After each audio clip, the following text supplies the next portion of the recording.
কোনো ব্যক্তির যদি পাহাড়ের সমানও ঋণ থাকে, এই দোয়া যদি আমল করে আল্লাহ পাক ওই ঋণও শোধ করে দিবেন ইনশাআল্লাহ।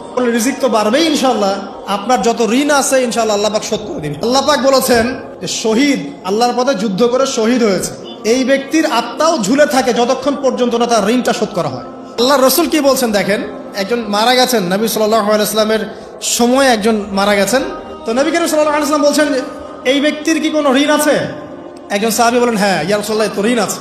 নবীজি বললেন তোমরা ওর জানাজা পড়ো, আমাকে ডেকো না।